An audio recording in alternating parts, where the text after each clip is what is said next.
Welcome to Missouri Sports Talk. I'm your host, Cameron Staley, and today I'm here with Carter Devore. Carter. Let's jump right into it. So you went to Rockbridge, correct? Yes, sir. And you played center. Yes, sir. Do you have any other experience with any other positions? Yeah, so I played all 5 positions on the offensive line throughout high school. I came in, actually in middle school, I played center and tackle, and then my freshman year I played guard, and then I moved to tackle for my sophomore year. And then my junior year my freshman year played tackle, and then I played guard my sophomore year. And then I played center my junior year and tackle, and then I played center and tackle again for my senior year. So you're going to all over, yeah. You're going to MNU with experience in Yes, sir. every single position. Absolutely. Do you think they may throw you somewhere else, or are you hoping to stick at center? So I'm coming in. I think I'm going to be playing guard whenever I come in, and then really it's just kind of utility, just wherever I'm plugged in at, just wherever they need me.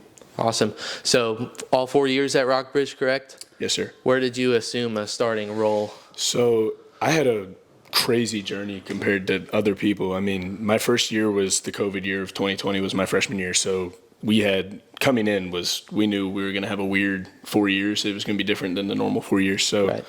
We had a weird little run there, and I didn't play any varsity at all my freshman year. But I dressed out with the varsity team with like 5 or 6 other freshman guys, which it was cool. We didn't play at all, but it was cool. And then my sophomore year, I played a little bit, just got thrown in a couple times, just like normal sophomore stuff, just play a couple snaps here and there, get beat up a little bit, come out, play a couple snaps, beat up, and come back. It was fun, but I didn't really get like real meaningful playing time except for like 3 or 4 games my sophomore year. But my junior year is when I really played a lot more. Actually, to start junior year, I wasn't the starter. I was a backup till about week. It was weird. I mean, I was a starter in summer, and then it got switched up. I wasn't playing very good. I got pulled. We switched. I was playing tackle for a little bit, and then I got the chance to move back to center, and then ended up getting the job back around week 3, and then flipped around a little bit, played tackle a little more from week like 5 to 6, and then right around week 8 or 9, flipped back to center.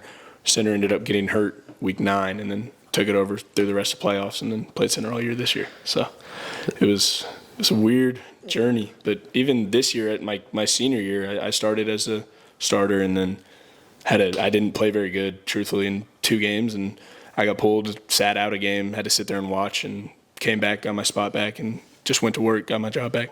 That is pretty crazy that Absolutely. You've got all 5 positions. So my 1 year that I played was also that 2020 year. Yes, sir. And I played right guard. I wasn't any good because that was the only year I'd ever played tackle football. But, the offensive line, I didn't even really enjoy it. I really loved – so they have at Blair Oaks, they have everybody play an offensive position and a defensive position. So I play defensive end as well. Yeah. And that's what I enjoyed. But, I didn't stick with it. But I applaud you for the offensive line. I love it. I think there's nothing better than just being able, like, I love watching a football game, and then, like, if someone has a 60-yard run or something, being able to be like, I'm sitting at home and I'm like, that was a great block. Like, I love sitting at home and watching football and acknowledging, like, trench play, like defensive line making a good move, offensive line pancaking somebody, like, just stuff that people don't normally see. Is just like, I love it, and it just brings so much more to the game to me. Right, and when you play a position at high school, college, you definitely notice that position more, and Absolutely. you kind of watch that. Yeah. So defensive backs watch their corners For sure.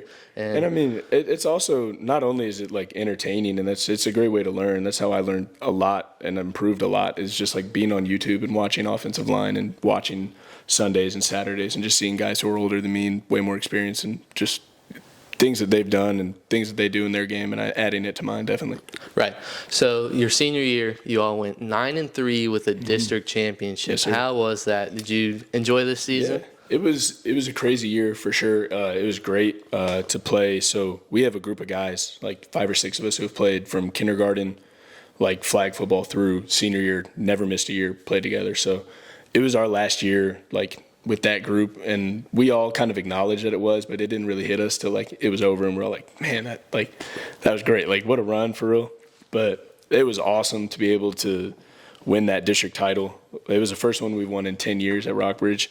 And it was awesome to be able to be able to say like we were the class that really flipped the culture there. Like our junior year, we went to the district title and lost, and then our senior year, we went and we won it. Like we got a plaque and we won something for our school. Like that meant a lot to us. Definitely a very good season for you all, and Rockbridge has always been really solid at football, Definitely. but you all haven't exactly gotten over that hump. Yep. So I know your all season definitely came to a disappointing end this year. Yep. Second playoff loss in a row to DeSmit. How is that kind of, the processing of, DeSmit just kind of, being that team to you all? I mean, it's definitely frustrating. Last year, we had a really, really, really, really good team. I mean, this year we were really good too. I just feel like last year we were very connected and just like I feel like we just had a really tight bond, and that group of guys was really, really close knit. And I felt like it was our chance. We got really beat up like going into it. I mean, everyone's beat up. It's week 16 by then, I think 15, 16. So everyone's beat up and there's injuries in every team. So that's obviously not an excuse or anything, but we just caught the injury bug at a bad time and just had to replace guys in spots that ended up hurting us and lost that one. And then this year was definitely a lot harder of a loss because it was my last game at Rockbridge, and then I actually got rolled up on early like in warm-ups and tore my MCL partially, and so I couldn't play at all in that game. So I had to sit on the sideline, and I sat there on my crutches with my brace on and just watched as we lost, and it just really we were just sitting there, and it just felt like we were in it too. Like we only lost by 7. It just at the end there, you could just feel it kind of slipping through your fingers, and it just sucked that I wasn't able to help or do anything for it. Right. It was definitely a disappointing end for you all, but nonetheless, an amazing season for you all, and you all still brought home a trophy. So now you move on to Mid-American Nazarene University. Yes, sir. What exactly was your decision with MNU? Why was that the place that you decided you wanted to be? So originally I was looking – I had kind of written off the NAI kind of in my head just because there's this stigma around it. Just like you see it on social media and talking to guys, like they just kind of don't take it seriously, I guess. But like you got to look at it like it's college football. Right. You're playing college football somewhere. So there's dudes there. Like you look in the NFL, there's guys from everywhere. NAI, D2, JUCO, D3, D1, like Power 5, FCS. Like if you're good, you're going to play. So at that point, I kind of it kind of flipped in my head that the level doesn't matter. Like if I'm good, I'm going to get seen. And then they offered me in November, and then I took an unofficial visit on a game day a week later, and it was the worst weather ever. It was like pouring rain, sleet, awful, but it was still like a great day, and I loved it. And at that point, I was like, okay, like it's a cool little spot over here. I like it a lot. And then it's 10 minutes outside of Kansas City, great connection with all the coaches. I'm close to home, but I'm far enough that I'm like separated. So it was really just everything added up, and building a brand new stadium next season, won a conference championship last season. So the future's really bright. I was just really excited to get in there. You're definitely on the up and up there. Absolutely. So I guess we'll flip our attention away from football real quick. What's your major going to be? Education, actually. So I'm planning on getting my degree in education and then going into coaching after I play. Awesome. So are you looking for like a college? Yeah, my dream job is to be like a Power 5 offensive line coach, preferably like dream. I want to be Georgia's offensive line coach. I'm a big Georgia fan, so awesome. That would be awesome. But I mean, really any Power 5, just offensive line coach is my dream job. All right, so you're walking into MNU freshman year. Do you have hopes for going out on that field freshman year, or do you believe that you'll redshirt? Absolutely. So, I mean, my goal is, and at the moment, I have no idea if I'm going to come in. I could come in and not play a snap all year. Next year, I could come in and start. I have zero idea what's going to be going on, and I won't know until August, really. And even then, it could change week to week. So it's an insane game. Anyone can get hurt at any moment, so you always have to be on your toes. But obviously, I'm coming in, and my goal is to get on the field, whether that be in any way. If I'm playing special teams, I'm going to go out there and I'm going to go to work. If I'm on field goal, I'm going to go to work. If I'm on offense, I'm going to go to work. If they need me on defense, I'll come in and play, like wherever they need me. So let's move to your training. You go to Belvation? Yes, sir. Correct? Is that in Absolutely. Columbia? Yep, Columbia, Belvation. So, what exactly is that attraction to that gym? Why was that your choice? So the trainer, his head trainer there, he owns a gym. His name's Baran Bell.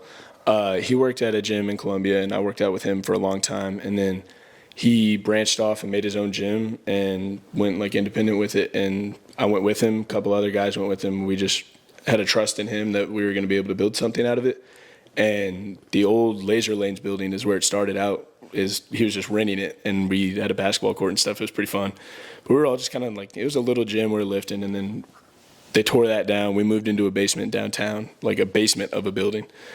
Tiny little gym, little carpet space of turf, but we're still in there getting our workouts. And then he just opened up over on the north side of town in Columbia by Hickman High School, brand new, like big warehouse gym and everything. And it's just really cool that I've been working with him since 6th grade, 5th grade. So, and he's helped me a ton. So it's great to see him like accomplishing all his goals now. Awesome. So one thing that you also asked me to touch on, you lost a good friend of yours, Evan Avery. Yes, sir. What kind of toll has that had on you, and has that kind of led your dedication more? Yeah, Evan he went to that gym too, and he worked out there, and he was like my little brother really, and we were great friends. And when he passed, it was really, it was obviously sad and everything, but it was really a motivation to me he passed away very young, very, very young. And I really took that as if I'm sitting here, like if I'm tired in a workout or something, immediately my mind goes to Evan, and I'm thinking, why am I sitting here complaining about a workout? Like, there's nothing to be complaining about here. Like, I'm just working out. Like, let's go. And so he motivates me every single day for real. And it's just like, that's my brother. I love him forever. I still talk to his mom, like probably once or twice a week. So yeah, it's good to keep those connections as well. Love them. They're great. Yeah, that's a really hard thing to lose somebody. Mm-hmm. So for sure. So our very last thing that we have for today, what's your standpoint on the mental health of sports? And football is a very hard sport to play. So definitely, I'm really, really big on it, and it's something I'm really passionate about. Especially with like the journey that I've had through high school and like high school football, like being the starter one week and then being benched and then being the starter again and then getting pulled again. Like it was really mentally taxing, as well as like I'm just sitting there like I don't know if I'm going to play at all this week or not. Like I could be starting Friday, I could be not playing a single snap. I have no clue. But like I need to come in and just go to work. So that really has a toll on you though, and it's really important for me. I talked to Dr. Scotta Morton in Columbia, and she really helped me a lot to realize that, like, I am not just an athlete, and I'm bigger than just football. And my skills on the football field, like, obviously I'm blessed to have skills on the football field, and I love football. It's my life, and I love it. But I'm so much more, like, I'm indebted to football forever for what it's given me, but I'm so much more than football. Like, I'm a son, I'm a student, like, I'm all of that. Right. So I need to, like, that's big for me, is to really help people not get drawn into the fact that they're an athlete and just be an athlete, and really separate themselves and grow and know that there's more out there than just like basketball or football or soccer, whatever sport you play, that doesn't have to just define you. And then really with the hardships, there's hardships in every single sport, no matter what, and just keeping your head up and just pushing through it, and then talking to somebody. Like, it sounds crazy that sports can cause mental health. Like, some people may seem like, oh, you can't be down about your game this weekend. Like, but I mean, like, truthfully, if you care about it enough and you're passionate about it enough, it's going to affect you if you have a bad game. Like, and it will, if it's your drive and everything. So really just, if you're struggling, if it's messing with you or anything, like, just talk to somebody, get it out, really focus on, that's one thing I'm really big on, like I've said, is just bringing yourself outside of the game and separating yourself from the game. Correct. Yeah.